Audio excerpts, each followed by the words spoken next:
పసుపోటు సాధించిన తర్వాత మన జగిత్యాల జిల్లా గడ్డ మీద అడుగుపెట్టినటువంటి ఇందూరు టైగర్ మా అన్న అరవింద్ అన్న గారికి, అదేవిధంగా తొలి పసుపోటికి జాతీయ పసుపోటికి చైర్మన్ గా ఇక్కడ అడుగుపెట్టినటువంటి పల్లె గంగారెడ్డి అన్న సోదరుడు వారికి, అదేవిధంగా పట్టభద్రుల గొంతుకనై ప్రశ్నిస్తాను, నిలదీస్తాను, ఆశీర్వదించండి అని మన గడ్డ మీద అడుగుపెట్టినటువంటి అన్న అంజిరెడ్డి అన్న గారికి, అదేవిధంగా ఈ కార్యక్రమానికి అధ్యక్షత వహిస్తున్నటువంటి అధ్యక్షులు, నూతన అధ్యక్షులు యాదగిరి బాబు గారికి, ఫార్మర్ జిల్లా రథసారథి గారు, వారి అడుగుజాడల్లో ఇన్ని రోజులు మమ్మల్ని గైడ్ చేసి ముందుంచిండ్రు మొరపల్లి పైడిపల్లి సత్యనారాయణరావు గారికి, వేదిక మీద ఉన్నటువంటి పెద్దలందరికీ కూడా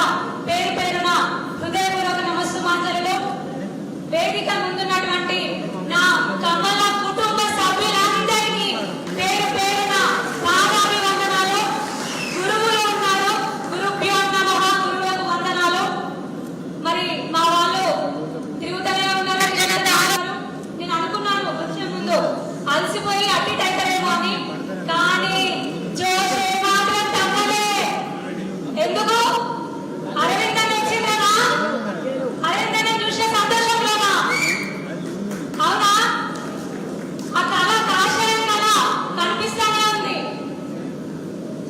మరి ఇంత పెద్ద సాధించింది కదా, కళ్ళు బాగా పట్టినాయి మా అన్న మీద. పసుపోటు వస్తాయా పోతాయా, బాండ్ పేపర్ అయితే రాసిచ్చిండ్రు, ఏ తెస్తారా తేడా అని అనుకున్నారు. కానీ ఎవరు ఊహించలేదు, ఎవరు కొంచెం కూడా ఊహించలేదు. పసుపోటు నిజంగానే తీసుకొచ్చిన తర్వాత నోరెలా పెట్టిండ్రు.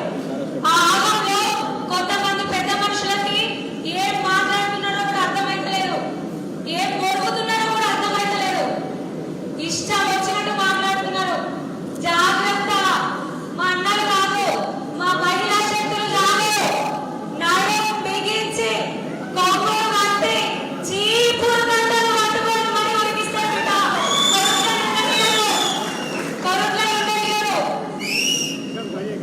ఆగమని ఏం మాట్లాడాలో ఏం చేయాలో తెలియక ఇష్టారీతిగా మరుగుతున్నారు అనుకుంటా.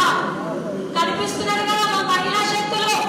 ఇజ్జత్ పోతుంది, ఆకాశ ఇజ్జత్ కూడా ఉండదు. మరి మీ ఇష్టం, జనంత ఆలోచన చేయండి, జనంత ఆలోచన చేయండి. అన్న అరవింద్ అన్న దిష్టి తీయాలి. మేము ఆడబిడ్డలందరం కలిసి అందరి సాధనలు వస్తున్నాయి. అంతకుముందు ఉన్న ఎంపీ కళ్ళు ప్రజలతో కలిపి అటు ఇటు జైలు కళ్ళు వాళ్ళ పక్కన కళ్ళు అందరి కళ్ళు పడుతున్నాయి. అప్పుడు నిజంగానే మా ఆడబిడ్డలందరం కలిసి అన్నకు దిష్టి తీయాలి. జరంత సాయం చేయండి, ఒకరు కొంచెం ఉపయోగంగా చేయండి. అందరి కళ్ళు పోవాలి, ఒకసారి ఉపయోగండి.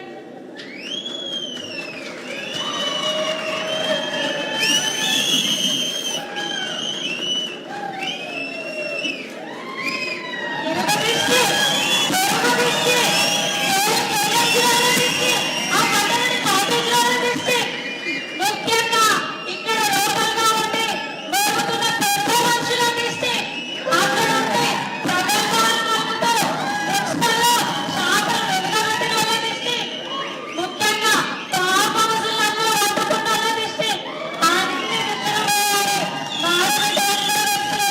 అయ్యో మర్చిపోయినా రేవంత్ రెడ్డి అబద్ధాలు తెలిసి బాగా దిష్టి, అన్ని దిశలు పోవాలి. తూ, తూ, తూ, తూ.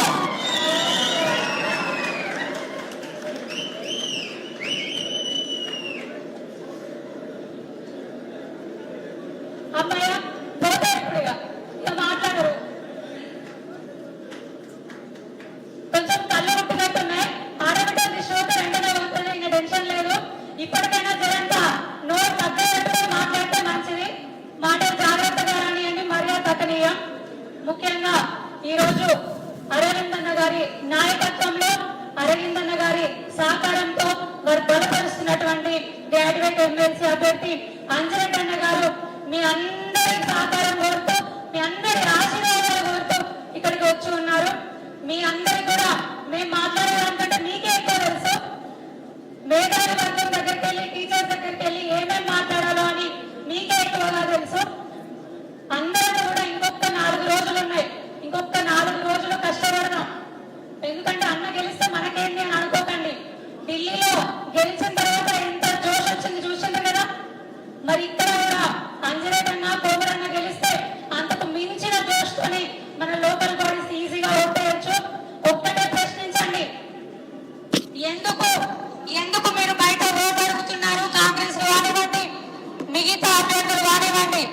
నిరుద్యోగం ఇచ్చినందుక,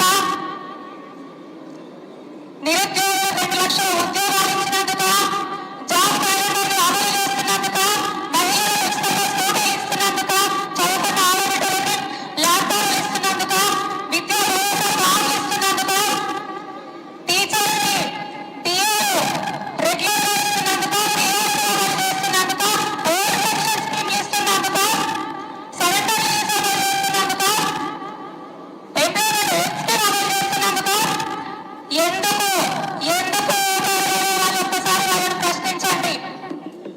ఒక్కసారి రేవంత్ రెడ్డి గారు జనంత ఆలోచన చేయండి. దేవుళ్ళ మీద ఒట్లు పెట్టి మరీ వచ్చిండ్రు కదా, ఏ దేవుడు ఉంచడు, ఏ గడ్డ మీదకి కూడా రాని పరిస్థితి. అయినా అభ్యర్థులే కరువైంది కాంగ్రెస్ ప్రభుత్వంకి. ఇంకా దాని గురించి మనం మాట్లాడుకున్నాడు ఎందుకు? దయచేసి మీ అందరినీ కూడా ఒక్కటే కోరుతా ఉన్నాను.